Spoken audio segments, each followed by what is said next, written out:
Ayo, ayo. Nih kalau orang nggak punya ini, niscaya nggak akan pernah masuk surga. Betul ibu-ibu. Jadi Al-Quran itu sepertiganya, yang pertama kali itu adalah akidah, tentang keimanan. Gimana cara tahu kalau kita itu harus beriman kepada Allah kecuali kalau nggak ada Al-Quran? Gimana ibu bisa tahu cara pakai HP kalau nggak dikasih unjuk, nggak dikasih tahu sama orang? Gitu ceritanya. Jadi ini Al-Quran ini sebagai apa? Kalau orang ustadz sering ngomong petunjuk, pedoman hidup, jalan hidup, bener nggak? Bener. Jadi siapa yang dekat dengan Al-Quran harusnya hidupnya tenang, betul. Hidupnya sesuai dengan petunjuk. Diikutin aja Al-Quran, udah dikasih nih sama Allah nih 30 juz nih. Mau yang hafal 1 surat, 2 surat, 1 juz, 2 juz, 30 juz, dibaca, diamati, dipahami. Jadi itu Al-Quran sebenarnya ada 30 juz terbagi dari 3 bagian utama ya. Yang pertama apa, masih inget nggak? Oh, ketuker lagi. Cerita. Yang kedua hukum. Yang ketiga akidah. Sebenarnya ini kebalik dikit Bu, Pak. Kenapa saya mulai dari cerita? Karena biasanya orang dengar cerita itu lebih seneng, lebih bersemangat. Ada cerita apa nih yang baru gitu. Jadi yang pertama adalah sebenarnya akidah. Allah itu sangat-sangat jelas. Percaya nggak? Allah itu bisa kita pahami dengan pikiran kita. Jadi akidah itu hal yang membuat seseorang itu dasarnya kuat. Ini kalau masjid nggak ada pondasinya pakai bambu, pondasinya pakai triplek, ambruk. Nah itu akidah. Dalam Al-Quran itu akidahnya itu dasarnya. Selanjutnya hukum. Kalau ini saya pribadi yang mengibaratkan ya. Hukum itu kaidah-kaidah orang untuk benar hidupnya. Jangan sampai membunuh, jangan sampai berbuat hal yang zolim, penipuan dan lain sebagainya. Kalau itu nggak diatur, nggak ditulis di dalam Al-Quran, bebas aja kita, bahaya nanti. Gitu. Yang pertama akidah, kedua hukum. Kedua apa Bu? Hukum. Ketiga cerita. Nah sekarang dari 3 ini mau dibahas yang mana nih? Semuanya. 30 juz dong. Tadi ada yang bilang ceritanya. Nah boleh tuh, kayaknya lebih seru cerita. Mau cerita? Ya udah. Sambil nyantai, tapi kalau nanti ada pertanyaan boleh disampaikan juga. Sambil diskusi maksudnya. Kalau misal Ustadz ada mau nanya sambil Ustadznya jelasin, nggak apa-apa. Nanti keburu lupa ibunya kalau nggak keburu nanya gitu. Cerita itu banyak Bu di dalam Al-Quran. Sebenarnya bukan cuma Al-Quran saja yang mengandung isi cerita. Bahkan di dalam hadis pun ada cerita-ceritanya gitu. Sekarang kita lebih spesifikin lagi nih. Turun lagi nih. Cerita kan di dalam agama Islam banyak. Ceritanya yang mana? Nah kebetulan saya udah nyiapin cerita yang mana ada yang udah pernah denger, ada yang belum. Tapi ini menarik buat kita. Apa yang bikin menarik? Karena kita semua pasti belum pernah ngerasain gitu. Apa Bu? Tahu nggak? Betul. Habis ini kita meninggal. Habis ini kita mati. Allah memberikan gambaran kematian di dalam Al-Quran itu ada jelas. Nabi Muhammad memberikan hadis melalui perantara para sahabat itu jelas tentang kematian. Apa sih yang akan terjadi ketika kita mati? Tuh. Jujur setiap kalau saya bahas materi gini saya merinding. Merindingnya itu karena sebagai orang yang beriman, sesolih apapun, sebanyak apapun amalnya, ia pasti merasa akan kurang terus. Inginnya selalu beristighfar, sholat, maksudnya beramal ibadah. Tapi kalau orang yang nggak beriman, yang biasa aja, Dia bodoh amat masalah kematian, ya biarin aja gitu. Ya memang dia takut mati, tapi tidak takut setelah matinya apa gitu. Ada yang merinding juga, kayaknya semuanya ya. Jangan takut Bu, umur saya udah mau 30. Kalau menurut udah tua lah ya. Enggak nih, saya mau ngasih gambaran. Berapa sih umur kita ketika meninggal? 60. Betul. Jadi menurut Nabi, a'maru ummati baina sittina wa sab'in wa aqalluhum ma yajuzu baina dzalik. Umur umatku itu hanya 60 tahun. Atau di antara 60 sampai 70, kurang lebih ngomongnya gitu. Dan hanya sedikit saja orang yang melebihi umurnya lebih dari itu. Kalau maksudnya saya sendiri nih Bu, saya umur udah 30 tahun lagi saya meninggal. Kalau nyampe. Jadi kita itu punya namanya planning, rencana. Kalau garis nih, nah ini gampang meja nih. Garis dari ujung sini sampai ujung sini. Nah ini umur kita nih segini doang nih. Yang datengin ke arah sini ya kita. Nih kita lahir, jalan dikit-dikit, setahun 2 tahun. Ini saya nih 30 tahun, udah pertengahan. Bentar lagi di sini. Ya tapi nggak ada yang tahu, besok juga bisa meninggal. Nggak sebagai jaminan. Maksud saya ini sebagai planning kita nih. Dalam waktu 60 tahun, apa yang akan kita lakukan, capaian apa yang harus kita sudah lakukan, amalan apa yang sudah harus kita lakukan. Intinya itu inti dari cerita kematian nanti. Habis ini saya ceritain nih. Tapi maksudnya filosofi kita belajar kematian itu bukan kita pengen mati, bukan kita pikirannya pengen mati, bukan. Ada namanya di dalam ilmu psikiatri. Kebetulan karena saya dokter, saya tahu ilmu psikiatri banyak orang-orang gangguan jiwa, dia pikirannya mati mulu, pengen mati gitu. Itu yang kurang baiknya. Kita belajar kematian bukan karena itu, tapi kita belajar kematian agar kita mempersiapkan diri sehingga kematian kita itu lebih tenang, lebih nyaman, lebih bijak. Kita itu bukan sesuatu yang dikejar-kejar oleh sesuatu dunia yang, tahu nggak Bu? Yang maksudnya orang ngejar dunia itu kayak kecapean banget. Pergi pagi, pulang lagi, pergi lagi, besok pulang lagi, ngaji nggak pernah, sholat nggak pernah, duit juga nggak dapet, gitu-gitu aja. Iya, maksudnya ketika kita udah tahu di depan mata kita ada kematian, kita nggak bakalan tuh mikirin yang lain-lain lagi. Cuman tetap kalau dalam hal dunia dan akhirat, Allah itu bilang kejarlah dunia seakan-akan kamu hidup 1000 tahun. Kejarlah akhirat seakan-akan kamu mati besok. Gitu. Jadi jangan sampai orang Islam mikirnya kematian mulu, maksudnya mikirnya sholat mulu, ngaji mulu, tapi suruh nyari duit nggak mau, sama aja salah. Tetap harus seimbang kanan kiri, gitu. Ya. Jadi setelah kita meninggal, sebelumnya itu kita ada proses pencabutan nyawa. Proses pencabutan nyawa itu rasanya sakit.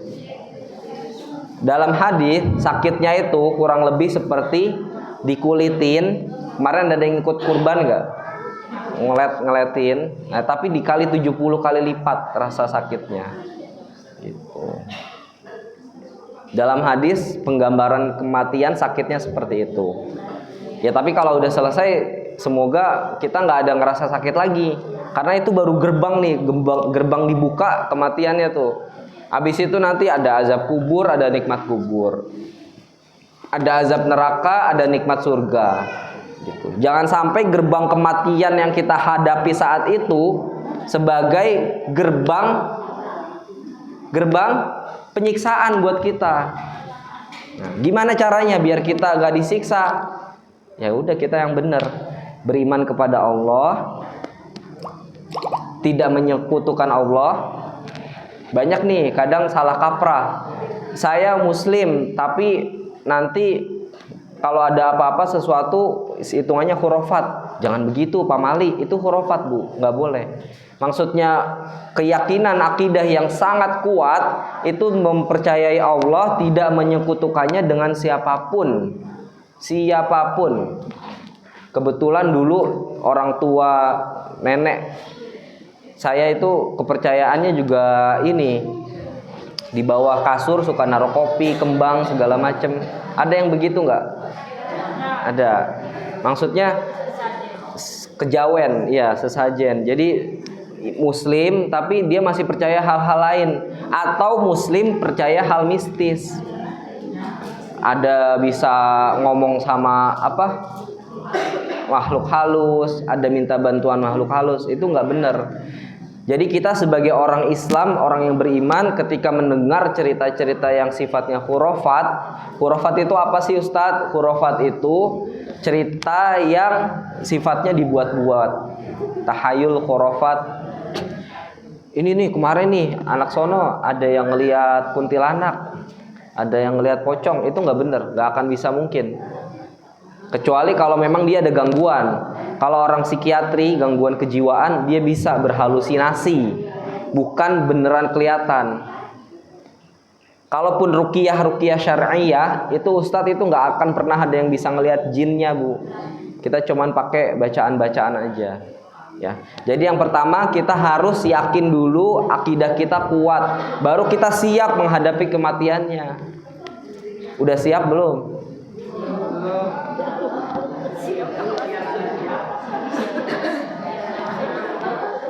Udah siap belum? Yang udah siap siapa coba? Saya mau lihat.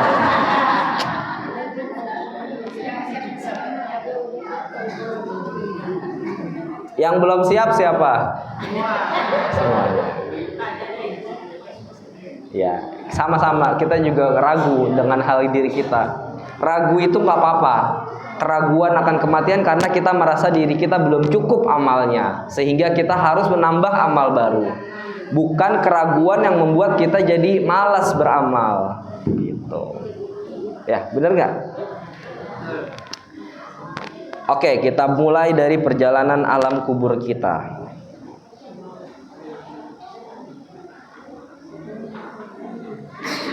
Di dalam surat Qaf ayat 19, wajaat sakratul maut. Wajaat sakratul mautu bil haqq. Dzalika ma kunta minhu tahid. Datanglah sakaratul maut itu dengan nyata, bil haqq, dengan benar, sebenar-benarnya datang. Dan yang mana sakaratul maut itu yang saat itu kamu sering hindari. Siapa yang bisa menghindari kematian? Pertanyaannya gitu. Apa ada yang bisa menghindari kematian? Ustadz, kalau gitu, kalau lagi sakit nggak usah berobat, kan nggak bisa dihindari juga kematian. Proses menuju kematian itu namanya sakit, bener nggak?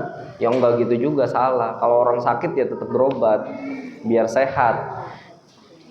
Kalau sakit itu ada tingkatan-tingkatannya.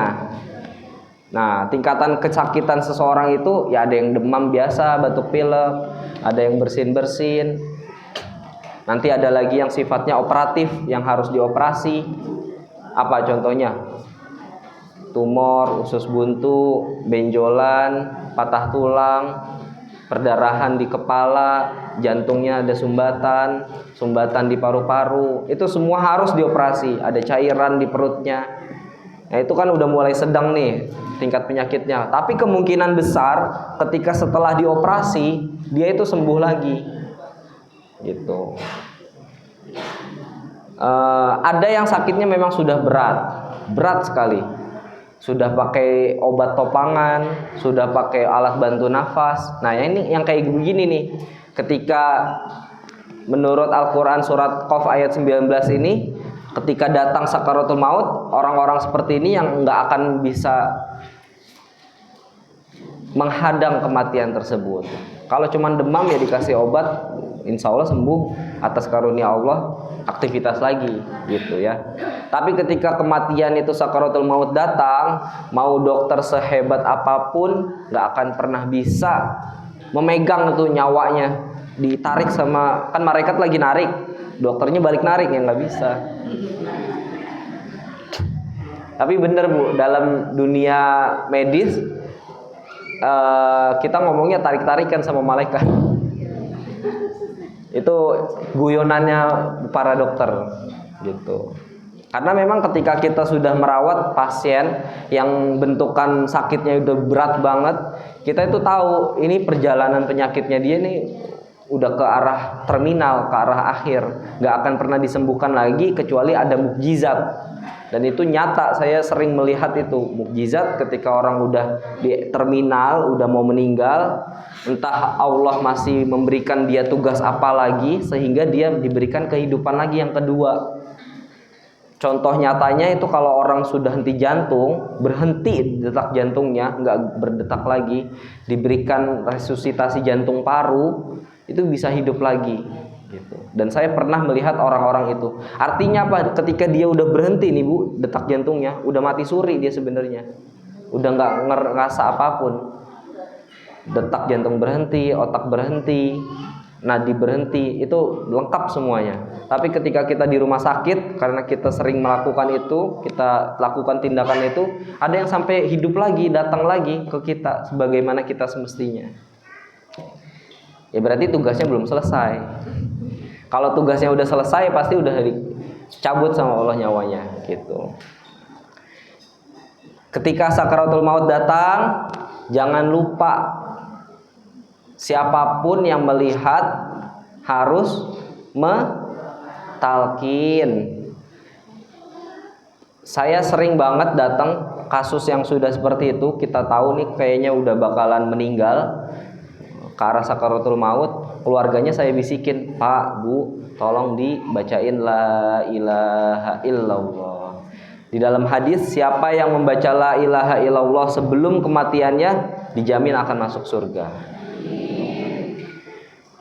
Biasanya tapi nih, kalau udah keadaannya kayak gitu di IGD, udah kacau balau, pikiran keluarga semuanya nggak kuat, terutama yang masih remaja ya biasanya, itu udah nggak bener tuh, udah nangis, udah teriak-teriak segala macem. Semoga sih kita semua udah lebih bijak dalam menghadapi hal tersebut. Jangan lupa ditalkin, dan jangan lupa kita sendiri ketika kita menghadapi sakaratul maut, semoga bisa untuk mengucapkan la ilaha illallah gitu. Gimana caranya biar bisa? Latihan. Ya kan gitu, kalau biar bisa naik sepeda, latihan naik sepeda. Nah kalau cara biar kita bisa ngucapin itu tapi keadaannya lagi sakaratul maut, ketakwaan. Ketakwaan kita, amal baik kita yang akan membawa kita untuk mudah mengucapkan itu.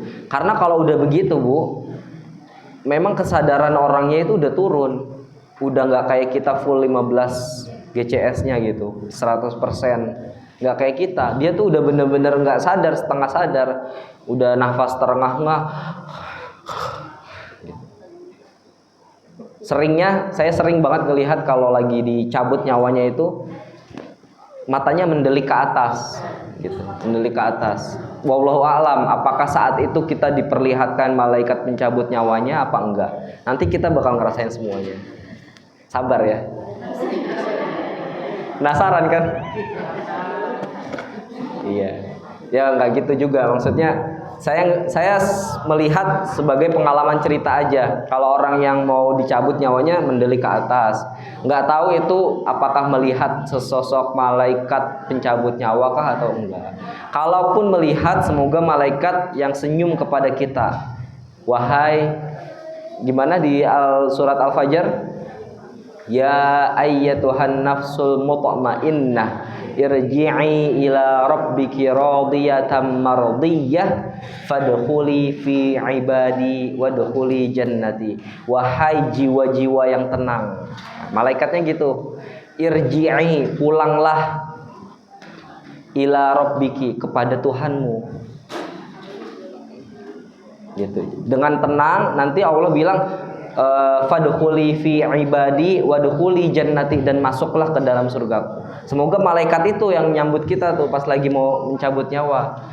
Wahai jiwa yang tenang, sambil senyum ke kita. Pulanglah kepada Rabbmu dan masuklah ke dalam surgamu, ke dalam surga Allah, gitu ya. Ada lagi nih,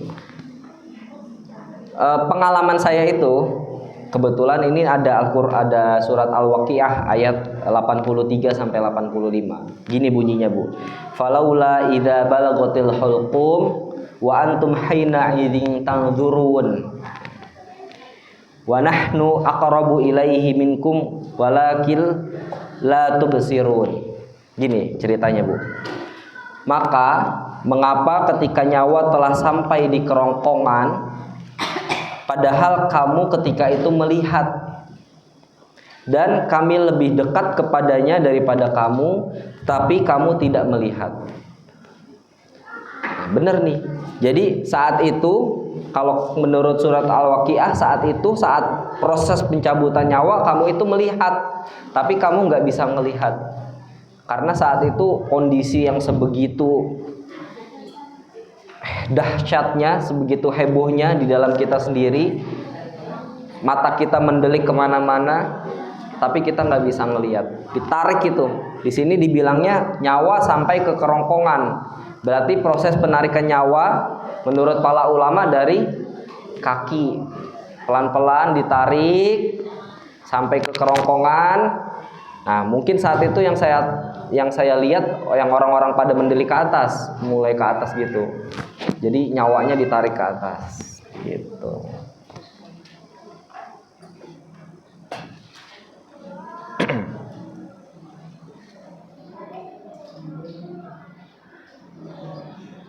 Yang datang malaikat apa? Maut ketika mencabut nyawa. Ada cerita menariknya lagi. Malaikat maut itu memiliki pembantunya. Udah tahu belum?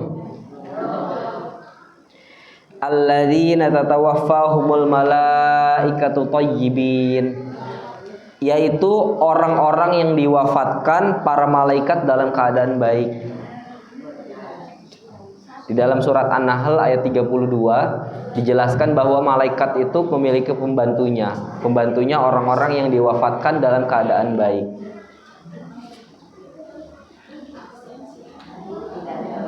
Nah, di dalam hadis Al-Barra bin Azib, hadis riwayat Ahmad nomor 18.534 dan hadis riwayat Abu Daud nomor 4.753.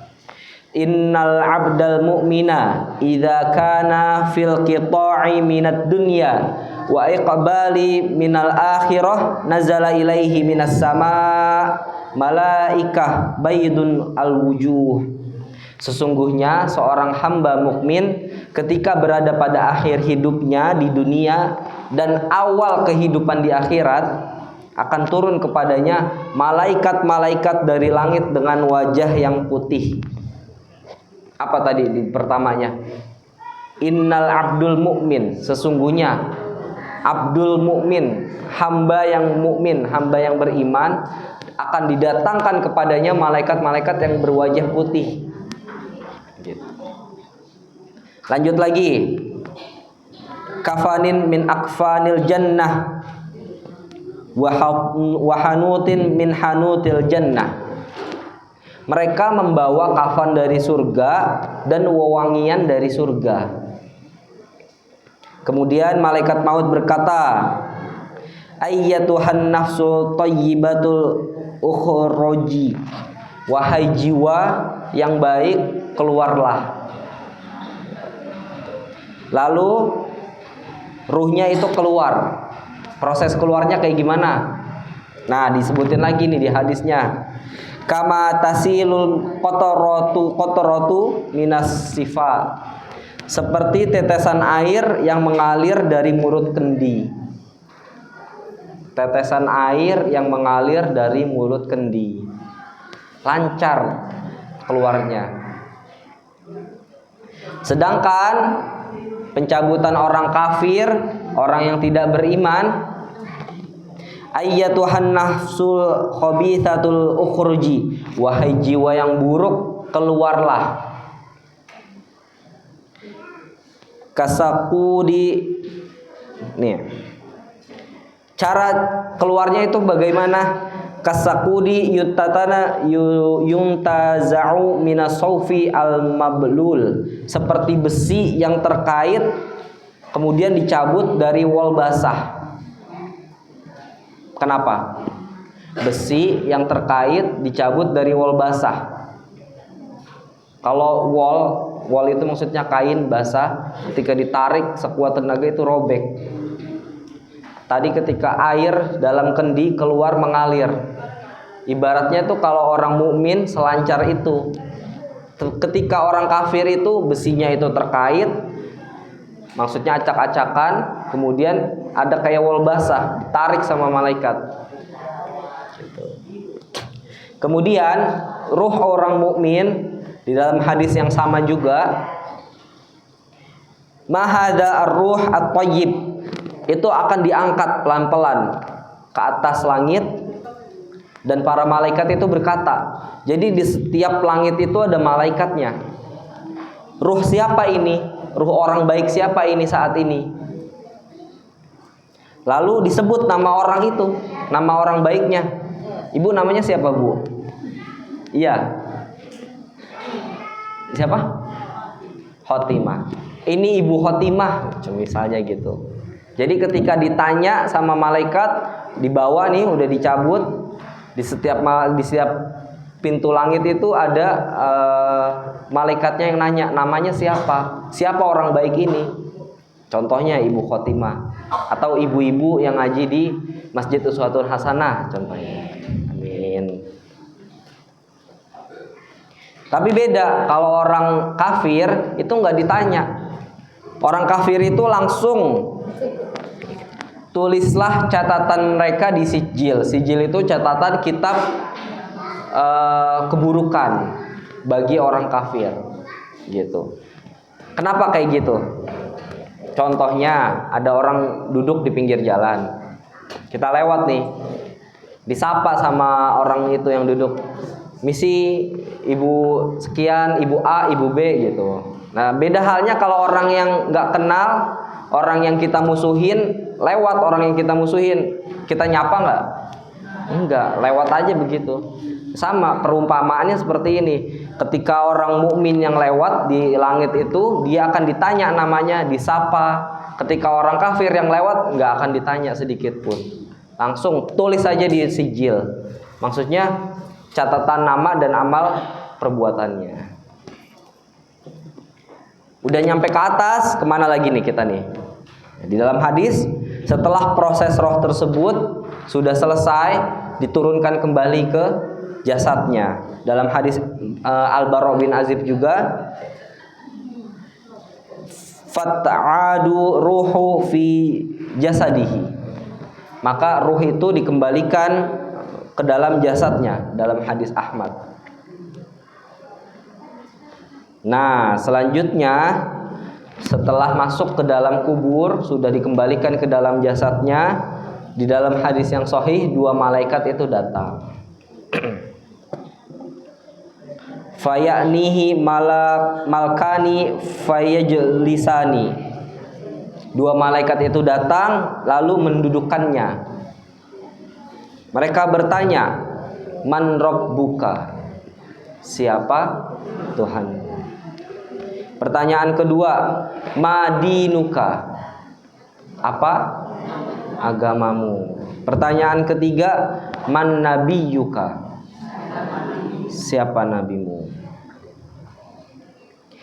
Kemudian dalil tentang fitnah kubur, yaitu di dalam surat Ibrahim ayat 27, yusabbitullahu alladzina amanu bil qauli tsabit. Allah itu akan mengedudukan orang beriman dengan ucapan yang teguh.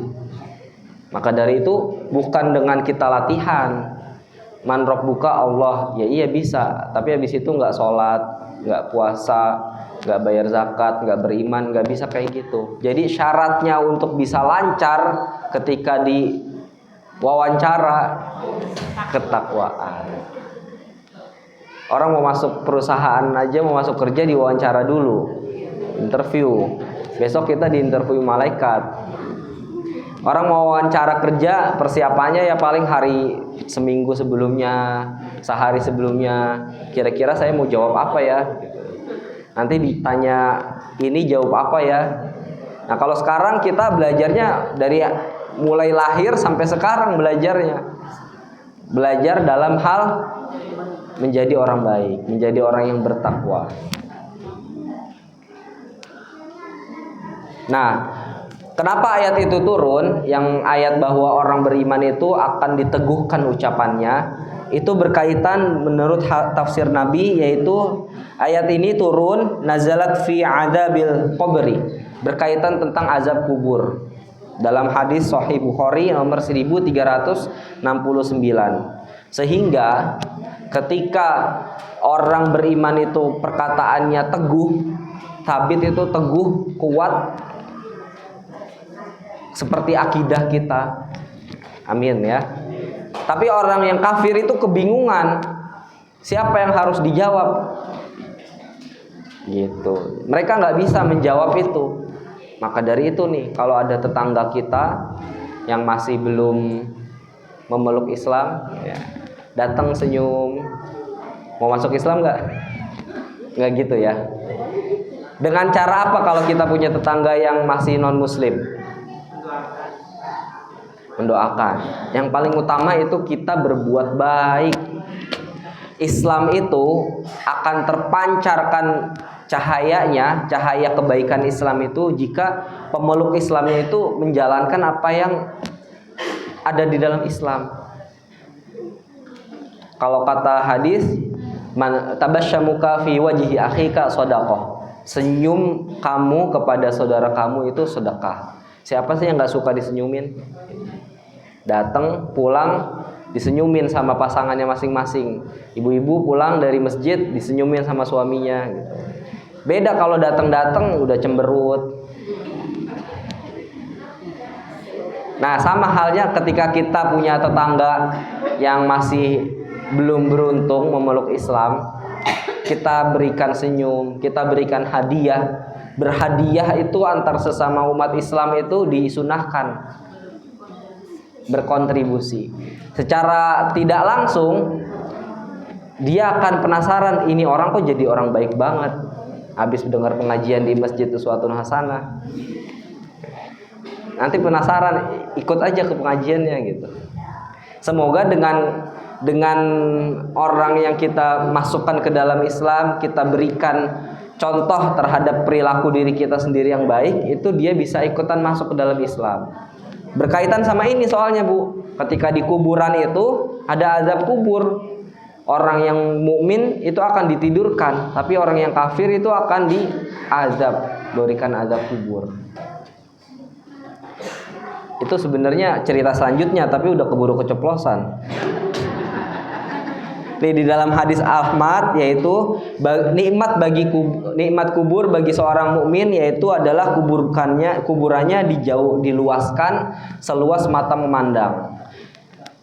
Ini karena kita kebetulan pas banget nih di lingkungan yang sempit-sempit. Siapa yang pengen rumahnya luas? Ya kita semua.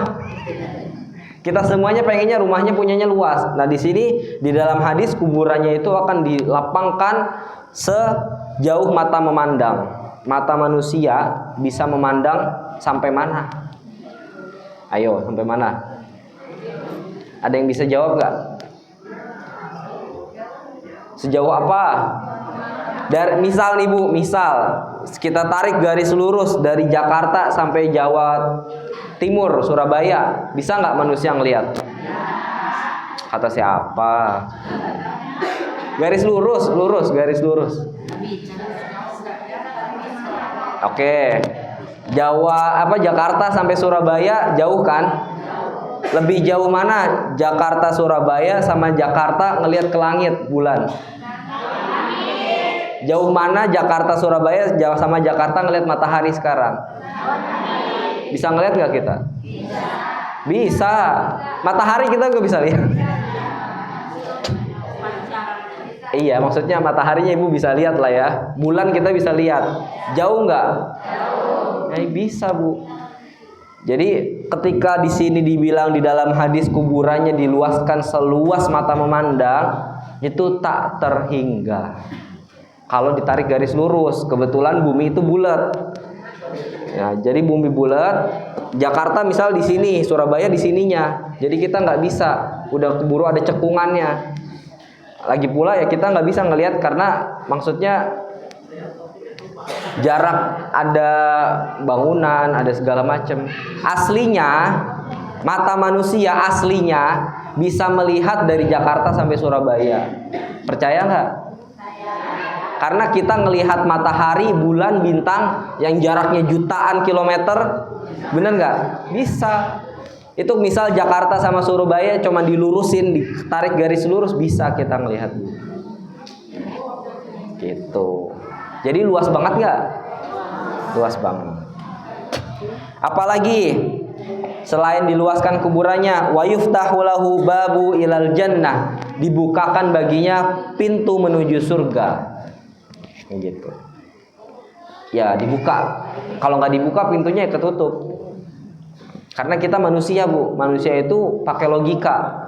Jadi di dalam hadis ini kenapa dibukakan pintu surga? Berarti ada sesuatu yang menghalangi sehingga orang-orang yang bukan mana berhak masuk ke dalam situ tidak akan bisa masuk.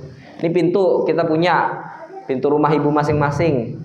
Siapapun orang asing yang masuk yang nggak akan bisa, karena kita punya pintunya. Di surga pun gitu. Siapapun yang nggak berhak di dalam surga nggak akan bisa masuk. Ibu-ibu masuk ke dalam rumah orang, kantor orang, tempat orang lain, dikunci nggak bisa.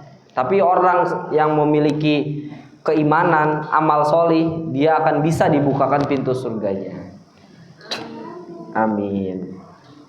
Kemudian datang nih, fayatihi rajulun hasanun al-wajhi, datang kepada dia seorang laki-laki yang sangat tampan. Ini nggak disebut perempuan, nggak tahu kalau mayatnya laki-laki juga, wallahu a'lam. Tapi di sini disebutnya gitu, fayatihi rajulun hasanul al-wajhi, datang kepada dia seorang laki-laki yang tampan wajahnya. Tahu nggak itu siapa? Siapa itu? Cowok itu, laki-laki yang tampan wajahnya. Apa? Al-Quran. Ada lagi? Mirip, hampir benar nih. Malaikat Rahmat. Ada lagi? Masya Allah, amal baik. Di sini disebut ini. Ana amaluka as-solih. Saya amal solihmu. Itu di dalam hadis Ahmad ya bu ya. Hadis yang Al-Bara' tadi masih bersambung. Nah sedangkan bagi orang kafir, ketika ditanya masalah Robnya, dia jawabnya gini bu. Ini dalam hadisnya ya. Hah gitu. Bener bu, hadisnya begitu. La adri. Saya nggak tahu. Jadi di dalam konteks hadisnya seperti itu. Huruf H panjang sama H mati. La adri. Artinya dia terengah-engah, kemudian dalam keadaan panik, bingung, dia menjawab nggak tahu. Itu orang kafir. Kemudian ketika menjawab tidak tahu seperti itu, orang kafir itu akan diapain? Nih. Fayudrabu bimidraqatin min hadid. Dia akan dipukul dengan palu dari besi. Kemudian diapain lagi selain dipukul? Wa yudayyiqu alaihi qabruhu. Akan disempitkan baginya kuburannya. Beda kan? Orang beriman, beramal solih, datang dengan baik-baik, senyum, memperkenalkan diri, saya amal kamu. ketika bisa menjawab. Tapi kalau orang kafir nggak bisa menjawab, dipukul, kemudian disempitkan kuburannya. Wallahu a'lam bishawab. Nanti proses penyempitannya gimana, proses diluaskannya bagaimana. Karena kita itu hidup di dimensi yang sangat rendah. Percaya nggak, Bu?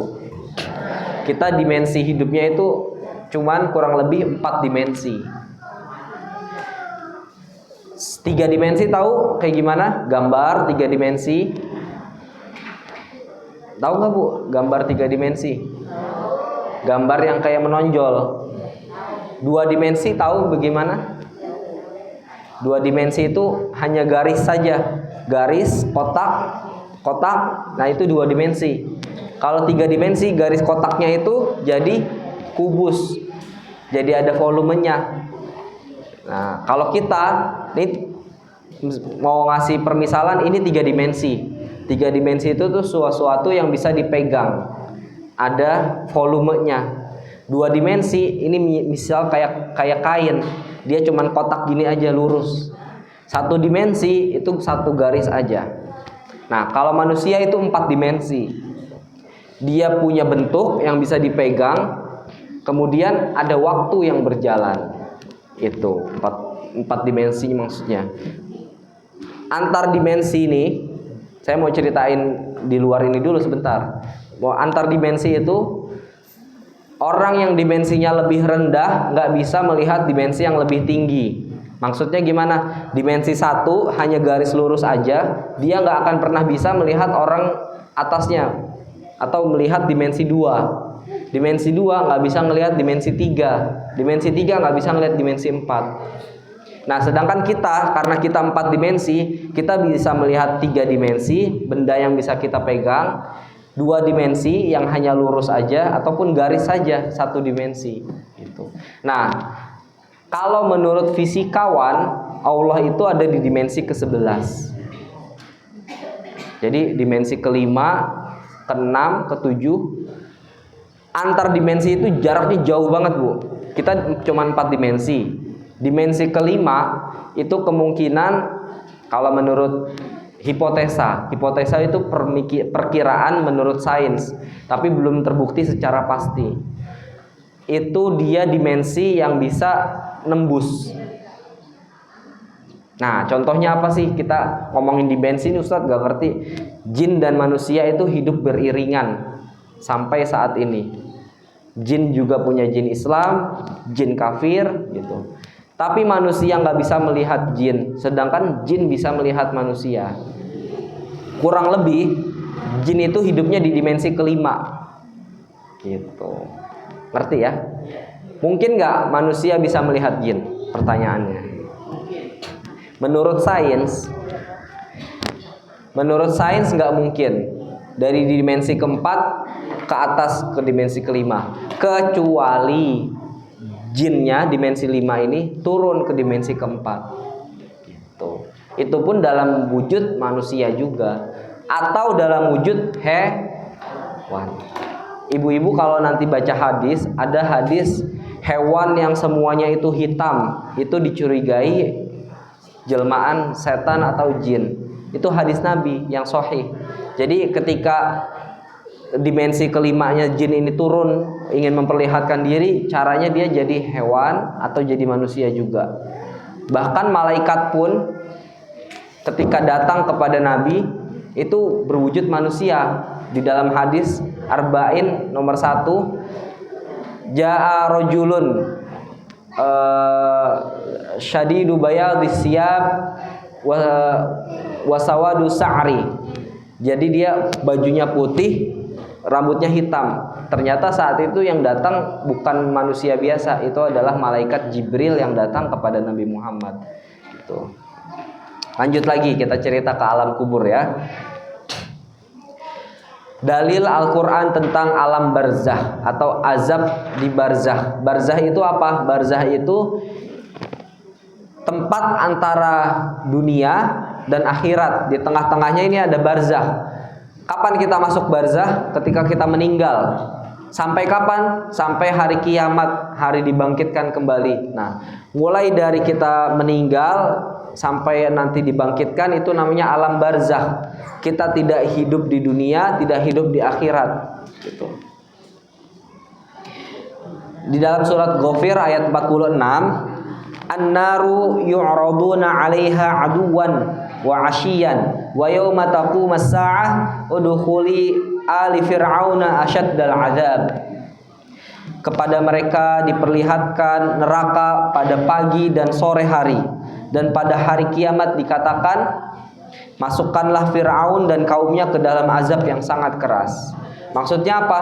Jadi di dalam alam barzakh itu kepada orang kafir diperlihatkan sore, pagi dan sore harinya setiap hari sampai nanti dia dibangkitkan di alam akhirat. Selanjutnya, apakah Nabi Muhammad meminta perlindungan tentang azab kubur? Iya, Nabi Muhammad meminta perlindungan, sehingga kita disuruh mencontoh Nabi Muhammad. Rasulullah mengajarkan doanya sebagai berikut nih. Allahumma inni a'udzubika min adzabil qabri. Ya Allah, aku berlindung kepadamu dari azab kubur.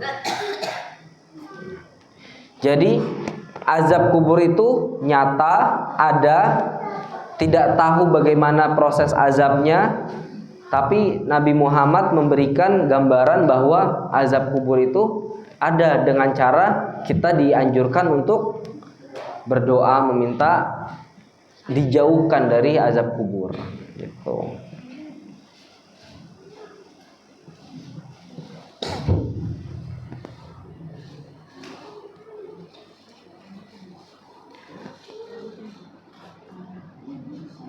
Nah, setelah kita di alam barzakh, apa yang kita tunggu? Ada di dalam hadis menyatakan bahwa orang muslim itu diminta, ya Allah percepatlah hari kiamat. Kenapa kira-kira? Gak sabar pengen dapat surga.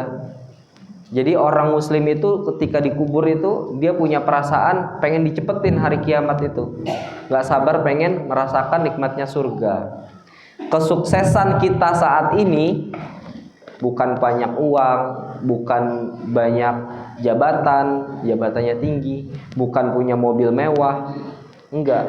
Kesuksesan kita saat ini, ada yang bisa jawab? Masuk surga. Jadi suksesnya seorang mukmin itu karena dia bisa masuk surga. Memang kita benar suksesnya kita karena kita beriman, beramal solih, itu kan tapi perjuangan kita di dunia. Tapi suksesnya nanti, bayarannya nanti ketika kita bisa masuk surganya Allah Subhanahu wa taala. Nah, kemudian akan ditiup sangkakala yang pertama. Di dalam Al-Qur'an surat Az-Zumar ayat 68, wa nufikha fis-sur fasa'iqa min fis samawati wa man fil ard. Ditiupkanlah sangkakala, maka matilah seluruh yang ada di langit dan yang ada di bumi. Kemudian ditiup lagi sangkakala kedua. Tsumma nufikha fihi ukhra fa idahum qiyamu yanzurun. Ditiupkan lagi sangkakala kedua, maka seketika mereka berdiri menunggu. Kemudian dalam hadis Bukhari nomor 4935, kullu ibni adam ya'kuluhu at-turab illa ajaba ad-danabi. Seluruh tubuh anak Adam akan dimakan tanah kecuali tulang ekor. Karena apa?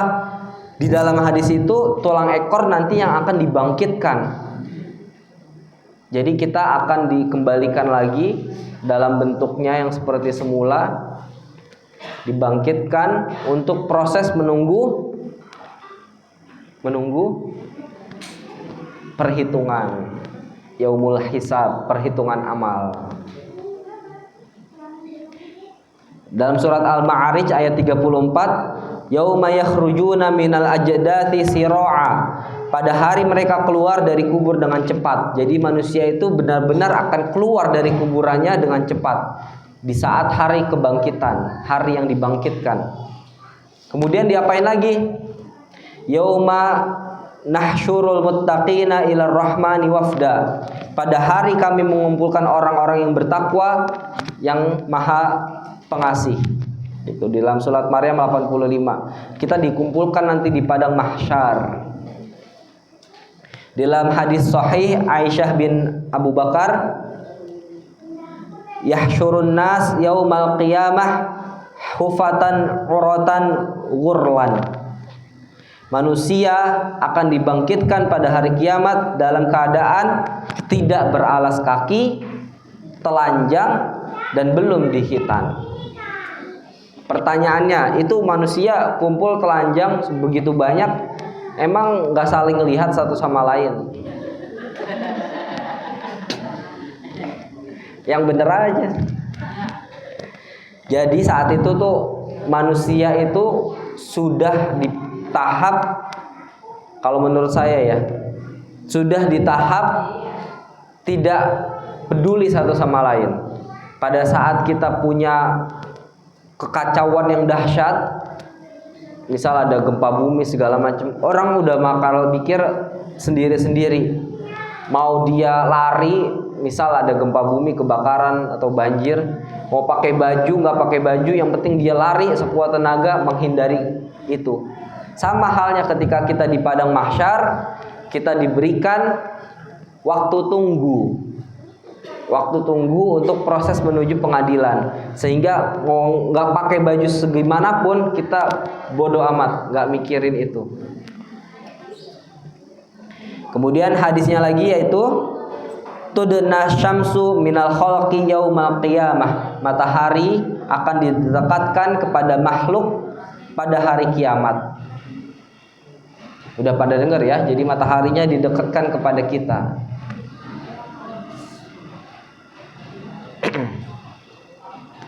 Semua nabi yang pernah ada, yang pernah hidup, itu menolak memberikan syafaat bagi umatnya, kecuali Nabi Muhammad. Jadi alhamdulillah beruntungnya kita sebagai umat Nabi Muhammad, nanti akan diberikan syafaat. Syafaat itu apa sih? Pertolongan. Syafaat itu kayak kartu pertolongan, bonus khusus untuk umat Nabi Muhammad. Ada berapa banyak syafaat? Wah, bisa dibuka lagi nanti, satu pengajian lagi nanti. Mungkin kalau ada waktu kita bisa bahas tuh, ada syafaat apa aja? Syafaat Al-Quran, syafaat Nabi Muhammad, syafaatnya orang syahid, dan lain sebagainya. Jadi cara kita mengejar kartu pertolongan, kartu khusus itu kita bisa mengejar syafaat salah satunya. Nanti mungkin di pertemuan lain bisa kita bahas. Menarik karena itu, Bu. Karena menariknya apa? Ada ibaratnya kayak kita punya gaji tetap tiap bulan, tapi kita ternyata dikasih bos, ini nih ada kerjaan bonus, ringan lagi ngerjainnya. Contohnya gitu. Mau nggak kamu ngambil? Nah, biasanya gitu. Syafaat itu bonusnya dari Allah. Ini nih, Allah kasih syafaat. Kalau kita sholat, puasa, zakat, itu kan udah biasa. Nah, ternyata ada di balik itu amal-amalan yang bonus sifatnya, tapi efeknya besar. Gitu.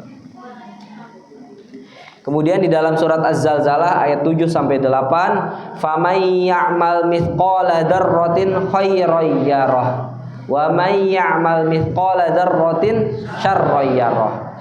Nah, jadi di dalam padang mahsyar ditunggu, dihitung-hitung.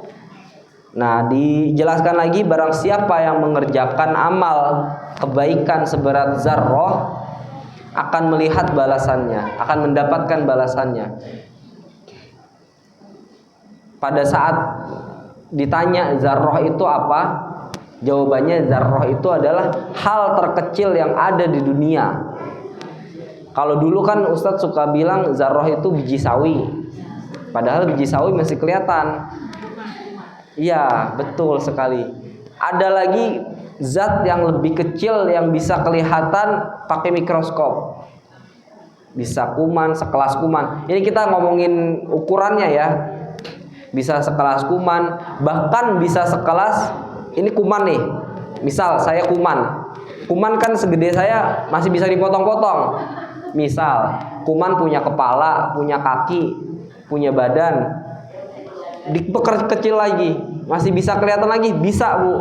Pakai mikroskop elektron, dia sampai ukuran nano. Jadi sekecil apapun, maksudnya gitu, sekecil apapun amal yang kita kerjakan, itu akan diberikan pahalanya. Dan sekecil apapun perbuatan jelek yang kita berikan, akan ada juga balasannya.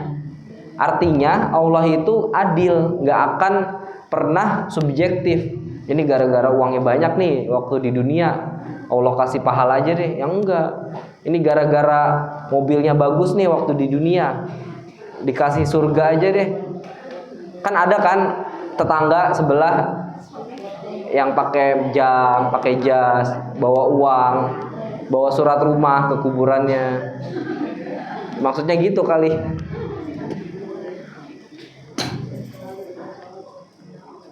Kemudian di dalam surat Al-Kahfi, wa wudi'al kitab, dan diletakkan kitab-kitab catatan amalnya di samping orang tersebut. Dibagiin, habis dikasih catatan amal dibagiin. Di dalam Al-Insyiqaq, fa amma man utiya kitabahu biyaminih, barang siapa orang yang memegang amalan kitab baiknya itu dengan tangan. Wa amma man utiya kitabahu wara'a dhahri. Adapun ada juga orang yang menerima kitabnya itu dari belakang punggungnya. Kalau orang solih itu akan menerimanya dari tangan kanan, tapi orang yang kafir menerimanya dari punggung belakangnya. Udah dapet nih amal kebaikannya, amal jeleknya, itu diapain? Ditimbang. Ada namanya mizan, timbangan amal. Wa nadha'ul mawazinal qista. Dalam surat Al-Anbiya ayat 47, kami akan memasang timbangan-timbangan yang adil. Selanjutnya timbangan tersebut akan dihitung beratnya.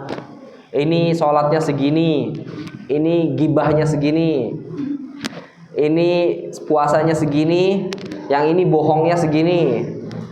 Jangan sampai yang kiri ini, yang amal buruknya lebih berat daripada amal baiknya. Maka dari itu, salah satu kenapa kita harus terus beramal baik adalah untuk memperberat timbangan amal kita. Kalau bahasanya itu untuk menghapus dosa-dosa yang pernah kita lakukan. Semua yang ada di dunia pernah berdosa. Tidak ada yang tidak pernah berdosa. Hanya satu yang maksum, yang terbebas dari dosa, Nabi Muhammad. Bahkan sekelas saya pun yang ada di sini tidak lebih baik daripada ibu-ibu sekalian yang duduk. Bisa jadi ibu-ibu di sini tingkat amalnya, tingkat ketakwaannya bisa lebih tinggi berkali lipat bahkan. Jadi Allah itu menilai seseorang itu berdasarkan takwa. Akramakum indallahi atqakum. Orang yang paling mulia di sisi Allah itu orang yang paling bertakwa di antara kalian. Takwa itu apa? Takwa itu adalah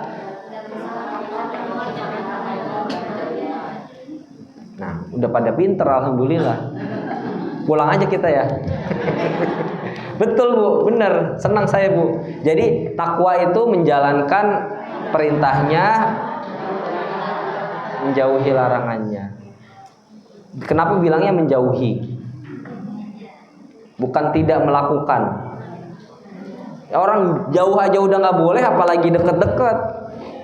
Gitu. Jadi menjauhi perbuatannya, bukan sampai tidak melakukan perbuatannya, bukan. Jadi Allah itu kalau dalam bahasa itu sangat bagus dia. Maksudnya Allah itu sangat hebat dalam penuturan bahasanya, sehingga nggak mungkin Al-Quran itu turun dan hadis itu turun dari seorang kata manusia, karena ada di balik itu ada filosofinya.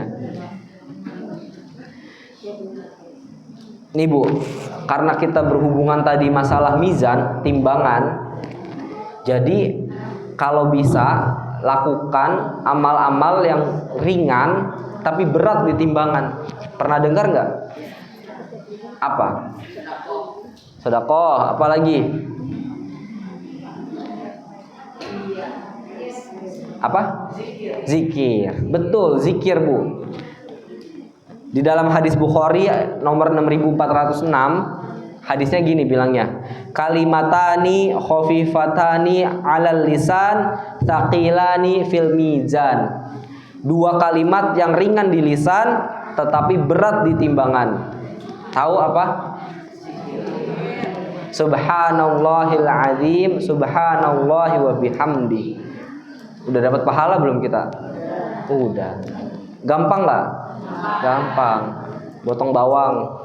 Subhanallahil azim, subhanallah. Fokus tapi potong bawangnya. Bahaya soalnya. Ngapain lagi? Sambil nyuci baju. Tapi orang nyuci udah nggak gini sekarang, tinggal pencet. Baca sholawat. Jadi umur kita yang banyak ini, banyak nggak? Ya banyak. Umur kita yang ada ini, Nabi Muhammad juga memberikan gambaran bahwa ada loh amalan yang ringan kita lakuin tapi bisa memperberat timbangan. Subhanallahil azim, subhanallahi wa bihamdi. Udah itu mulu. Ibu sambil jalan kemana, di motor, nggak perlu ibu pakai HP, nggak perlu buka Al-Quran, nggak perlu pakai jilbab lagi di dalam rumah, mau tidur, baca aja yang banyak. Insya Allah semoga timbangan amal kita itu akan lebih berat daripada di timbangan buruknya. Amin. Nah selanjutnya ada namanya haud. Haud itu telaga Nabi. Telaga Nabi ini disebutkan ma'uhu abyadu minal laban. Airnya itu lebih putih daripada susu. Jadi saat itu kita nanti akan setelah pembagian amal ditimbang baik buruknya, minum telaga dari telaga Nabi ini yang putihnya lebih putih daripada susu. Wallahu a'lam. Kalau ditanya saya juga nggak tahu Bu, kayak gimana, belum pernah. Cukup ilmu kita cuma di sini, sesuai dengan hadis aja kita belajarnya, nggak usah ngira-ngira. Ada lagi nanti sirat, yaitu jembatan di atas neraka. Dalilnya itu wa inna minkum illa wariduha, dan tidak ada seorang pun di antara kalian kecuali akan mendatanginya. Semua yang ada di sini, semua yang pernah hidup di dunia akan lewat ke jembatan Siratal Mustaqim. Sirat itu akan dibentangkan di atas Jahannam. Yudrabu as-sirat baina dhahra al-jahannam. Kemudian setelah lewat jembatan Siratal Mustaqim, itu ada namanya qantarah, yaitu penyelesaian kezaliman antar mukmin. Ada perselisihan antar mukmin, diselesaikannya nanti di situ. Namanya qantarah. Yuhbasu al-mu'minun 'alal qantarah, yaitu kaum mukmin ditahan pada sebuah qantarah. Dan setelah itu terakhir nih Bu, udkhulul jannata bima kuntum ta'malun. Masuklah kalian ke dalam surga atas apa yang telah kalian kerjakan. Itu bagi umat Islam yang beriman, yang beramal solih, yang benar. Sedangkan bagi penghuni neraka, udkhulul abwaaba jahannama khalidina fiha. Masuklah ke pintu-pintu jahanam, kalian akan kekal di dalamnya. Dah. Sebenarnya ya, nanti pada saat sebelum dimasukkan ke dalam surga, apakah semua muslim itu akan bisa masuk ke surga? Apakah semua umat Islam itu masuk surga? Bisa. Yakin nggak? Yang jawab tadi cuma 5 apa? Tapi ada tapinya. Kalau memang nanti amal keburukannya lebih berat daripada amal baiknya, mau nggak mau, suka nggak suka, parkir dulu, dicuci. Kita bisa ketawa mungkin sekarang, bener nggak? Bener. Tapi ketika udah dimasukin nih ke dalam neraka, nauzubillah, nggak ada yang bisa ketawa. Jadi kita mau parkir dulu, apa mau VIP? Jangan berbuat yang benar, yang nggak benar. Ya, jadi caranya gampang. Orang Islam itu gampang banget, nggak susah. Kenapa saya bilang kayak gitu? Coba kalau agama, maaf di luar Islam yang lain ya, dia kitabnya ada banyak. Ibu tahu kitab Injil? Ada banyak banget. Ada versi A, B, C, D, buatan pendeta ini, bahkan nanti dipecah belah lagi. Umat Islam mau dia golongannya beda-beda mungkin ya. Ada yang A, B, C, ya kita bergolongan, nggak mau memang di Indonesia seperti itu. Ada yang Nahdlatul Ulama, ada yang Muhammadiyah, ada yang lainnya lagi. Tapi kitab kita satu, Al-Quran, nggak akan beda. Bacaan surat Al-Fatihah kita sama, nggak akan beda. Surat An-Nasnya sama, dari Alif Lam Mim Al-Baqarah sampai Anas sama. Tapi orang umat lain, wah, kalau ibu tahu kitabnya itu beda-beda. Jadi kalau nanya nih misalkan umat lain, saya mau ikut kitab ini apa kitab ini apa ini ya. Dalam hal berbuat amal aja dia bingung apa yang harus dikerjakan. Kita cuma satu, Al-Quran. Yang kedua, hadis. Hadis banyak, tapi kita di zaman canggih sekarang ini kita bisa buka hadis sahih, hadis yang benar. Nanti buka lagi hadis dhaif, hadis yang lemah. Jadi umat Islam itu gampang sekali untuk hidupnya. Coba pikirin deh, kalau kita punya kitabnya banyak, Al-Qur'annya versi A, B, C, D, bingung sendiri kita ngelakuin kitab yang mana dulu yang mau diamalin. Ya. Selanjutnya, umat Islam itu seharusnya umat yang tenang, karena dijamin masuk surga atas apa yang barusan kita pelajari ya Bu. Umat Islam itu pasti masuk surga, sekecil apapun dia memiliki keimanan di dalam hatinya, walaupun dia nggak sholat, nggak segala macem, ya tapi kan tetap aja parkir dulu. Jangan sampai seperti itu. Parkirnya di neraka itu nggak akan pernah ketulungan. Orang nih di dalam hadis, orang yang pernah masuk surga kemudian ke neraka dalam waktu 1 detik, ditanyain, misal di surganya lebih lama, ditanyain gimana rasanya surga, dia akan lupa selupa-lupanya gimana kenikmatan yang pernah dialami saat di surga, walaupun hanya 1 detik masuk ke dalam neraka. Orang yang udah di neraka, sebegitu lamanya di neraka, masuk 1 detik ke dalam surga, dia akan lupa ketika ditanya bagaimana azabnya di neraka itu. Maksudnya adalah saking sebegitu dahsyatnya. Jadi jangan pernah kepikiran parkir dulu. Jangan pernah. Iya, caranya biar nggak kepikiran parkir dulu ya jangan berbuat yang aneh-aneh. Udah lempeng aja di dunia. Sampai sini ada yang mau ditanyain dulu?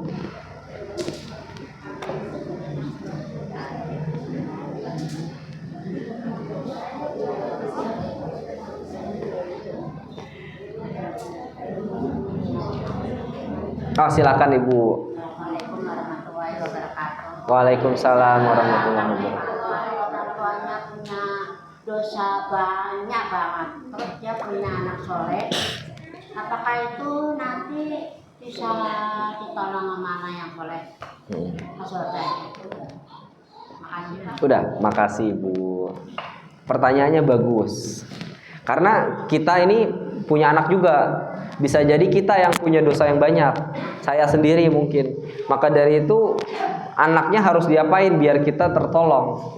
Ada lagi pertanyaannya. Mau ditampung dulu apa dijawab dulu?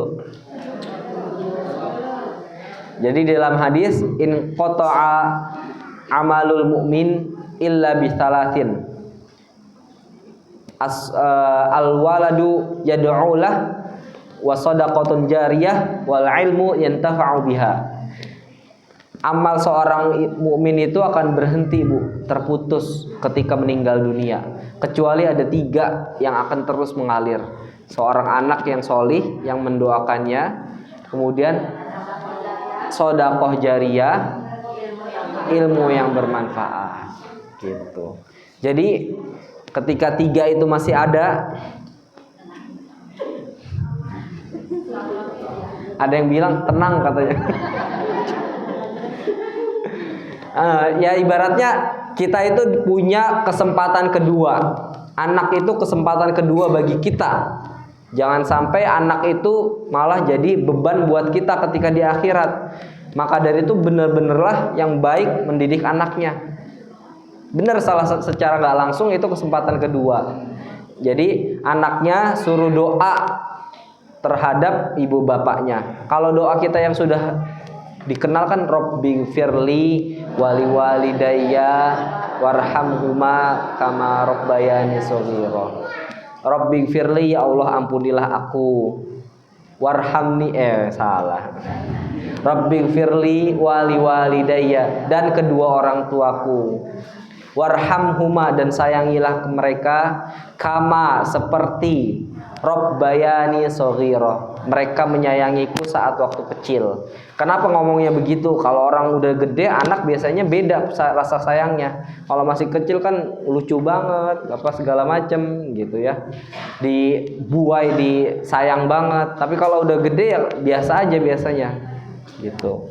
Jadi maksudnya di situ doanya adalah ingin agar orang tua kita diampuni dosanya. Pertanyaannya terjawab, bisa, Bu. Iya. Diajarin tapi anaknya yang bener. Bener. Anak itu investasi 2 arah. Investasi itu bisa rugi, bisa untung. Kalau anaknya bener ya untung. Kalau anaknya rugi, nggak bener, rugi. Nanti ditanya kenapa ibu bapak sekalian nggak mengajarkan anaknya dengan baik. Ya dapat lagi kita tanggung jawab sebagai orang tua, gitu. Jadi jangan sampai investasi ini menyalahkan kodratnya. Jangan sampai nggak bener investasinya. Ada lagi? Ya Ibu silahkan. Waalaikumsalam warahmatullahi wabarakatuh.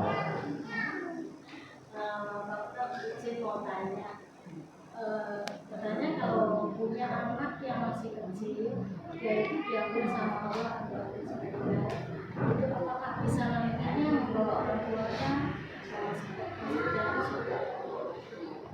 Terima kasih jawabannya Ibu. Usia berapa Bu anaknya? masih setahun? Setahun, Masya Allah. Udah pada tahu belum ininya, hadisnya? Belum. Nah, saya bacain ya sebentar ya.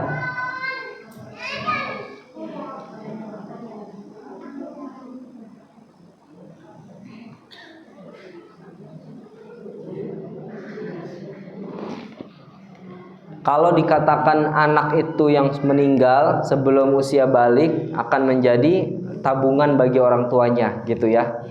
Nanti ketika udah di surga, anak itu akan bagaimana, gitu. Nah, hadisnya itu dari hadis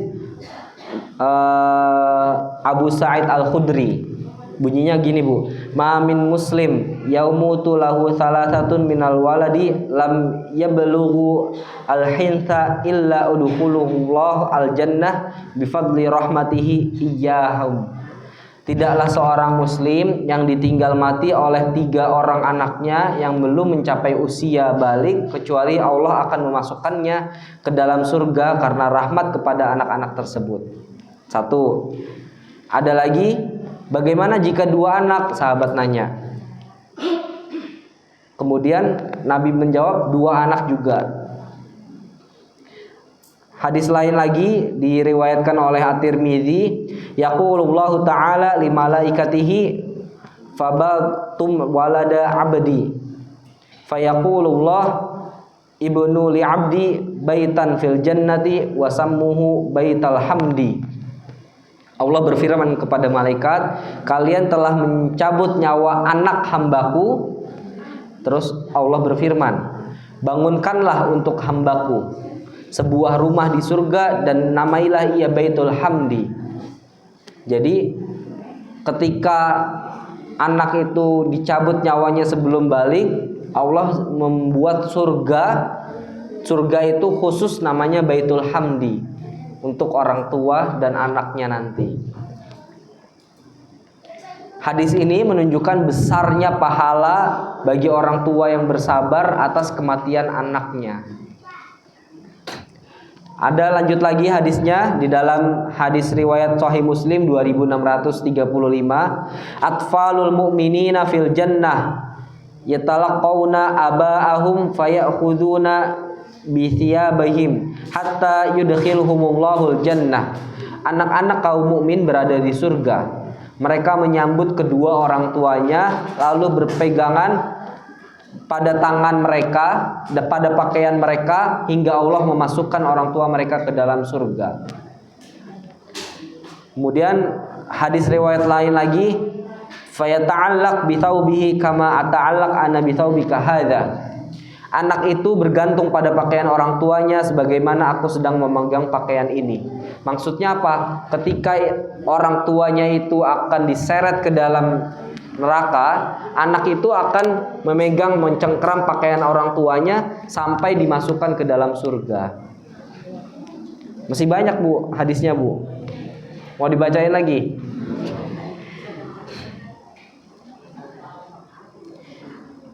Nih hadisnya itu adalah wabasyiris sabirin innama yuwaffas sabiruna ajrahum bighairi hisab. Hadis yang ayat yang terakhir di dalam Al-Qur'an, kabarkanlah kabar baik kepada orang-orang yang sabar karena sesungguhnya orang yang sabar akan diberikan pahala tanpa batas.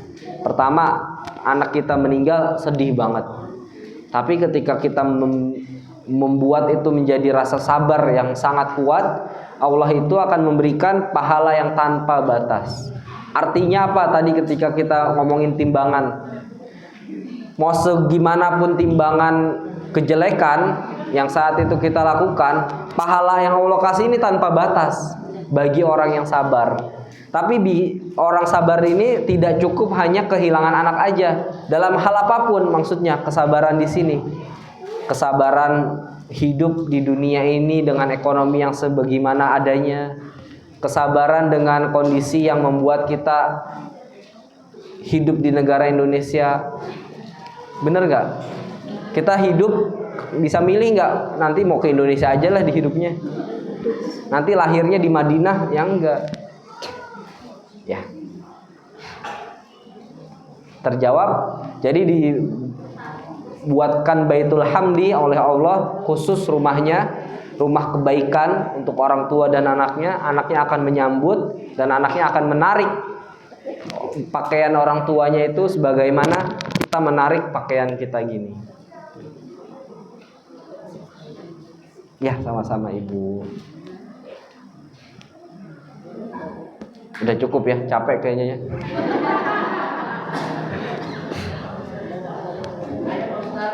Oh boleh nanya lagi? Iya. Saya mau nanya, ini kan orang tua saya kan meninggal, dan saya juga ada yang meninggal 10 orang. Saya tuh selalu saya tuh selalu mendoakan dia, pokoknya orang tua saya setiap sholat gitu ya. Kadang-kadang saya suka pengen ketemu gitu, kangen. Kok nggak pernah ya? Setiap itu saya tuh sampai mimpi aja nggak pernah diketemui, nggak pernah dimimpikan, itu gimana ya Pak Ustadz kalau seandainya, apakah saya dosa suka menghayal-hayal pengen ketemu begitu sama orang yang udah nggak ada, apalagi pas lagi hatinya nggak ini gitu ya, seperti kangen sama orang tua. Apa itu maksudnya, apa amalan apa yang, atau doa apa yang supaya saya buat supaya ketemu sama saudara-saudara dan orang tua saya gitu. Terima kasih Ibu. Rasa kangen, perasaan, pikiran itu nggak akan pernah bisa dihukumi. Misal nih Bu, Saya ngomong sendiri lagi mau tidur misal atau di mana, di dalam hati, kayaknya kalau ngebunuh misal ngebunuh itu boleh nggak ya gitu. Masa orang berpikiran dalam hatinya aja langsung dikasih dosa? Enggak.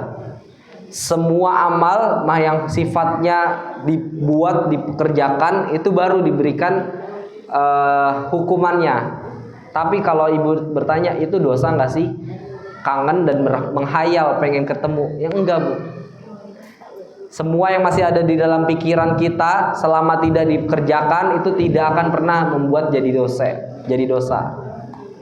Ya, yang pertama itu. Yang kedua, ada amal nggak sih yang membuat kita bisa ketemu? Setahu saya nggak ada, Bu. Maksudnya ketemu di dalam mimpi ya. Kalau di akhirat, insya Allah semoga ketemu. Selama kita masih Muslim, orang tua Muslim, saudara-saudara Muslim. Karena ada orang tuanya, Ustadz, orang tua saya meninggal dalam keadaan kafir gitu. Itu kan yang sedih. Bahkan Nabi Muhammad pun pamannya Ali bin Abi Thalib meninggalnya dalam keadaan kafir, nggak akan ketemu. Gitu. Karena beda, tadi kan dibilang surga itu ada pintunya. Orang yang berhak saja masuk itu baru boleh. Neraka juga ada pintunya. Orang yang berhak aja baru boleh masuk. Gimana caranya saya di surga, orang lain di neraka, kita bisa ketemu? Gitu. Jadi yang pertama ya, kalau orang tua kita sendiri itu sesuai dengan hadisnya, kita bisa mendoakan. Doa kita minta ampun, minta diberikan surga, minta diberikan semua amal-amal buruk orang tua dihapuskan, itu bisa, Bu. Doa kita bisa seperti itu. Sedahsyat itu kehidupan kedua kita pada anak kita, maksudnya pada kita sendiri untuk orang tua kita. Kemudian kalau untuk saudara bagaimana, Ustadz? Ya dua yang lainnya, ilmu yang bermanfaat atau sedekah jariyah. Kita memberikan sedekah jariyah. Apa sih maksudnya sedekah jariyah? Sedekah yang amalnya itu bakal mengalir terus. Maaf, ini pembuatan masjid, siapa yang bangun? Nah, ini orang ini yang dapat terus selama masjidnya berdiri, dipakai untuk ngaji, buat sholat. Setiap orang sholat baca takbir, setiap orang ngaji di sini, setiap orang pengajian, kajian ilmu, itu orang yang membangun masjid ini akan dapat pahalanya. Kita niatin pahala masjid ini misal untuk saudara kita. Kita niatin sedekah jariyah itu untuk orang yang kita kenal. Cuman untuk doanya, karena doanya di sini anak ke orang tua, bukan manusia ke manusia lain, bukan. Kalau nggak ada hubungannya itu nggak nyambung. Yang bisa disambungkan dengan sedekah jariyah. Yang ketiga dengan ilmu. Nah, ini masalah ilmu tergantung kita saat di dunia mampu memberikan kontribusi ilmu nggak kepada orang banyak. Selama kita hidup, kita ilmunya nggak diberikan, nggak mengalir, ya susah. Paling mudah itu sedekah jariyah. Maka dari itu biasanya yayasan-yayasan yang ngerti, yayasan Islam yang paham, dia itu ingin bangun masjid yang banyak. Jadi dia itu menampung para muhsinin, orang-orang yang ingin beramal masuk ke dalam yayasan itu. Yayasan itu ingin membangun masjid-masjid dimanapun berada. Fungsinya itu sedekah jariyah itu. Ya gampang kan, orang Islam gampang. Insya Allah gampang. Ustadz, gimana caranya kalau nggak punya uang? Ikut aja nyumbang. Saya beli keramik 1 meter, kebetulan dipasangnya di ujung sono. Ya tetap aja amal jariyah. Misal kan tenaga, betul. Saya ikut nyumbang tenaga dalam pembangunan masjid, pembangunan pengajian. Atau Al-Quran nih. Al-Qurannya taruh, beli 1-2 Al-Quran.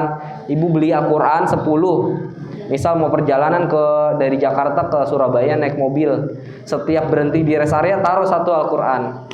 Taruh lagi nanti 1 Al-Quran di masjid manapun. Boleh nggak kita naruh? Boleh aja, orang kita beramal. Kalau nggak boleh ya izin dulu ke pengurus masjid. Ya sama-sama.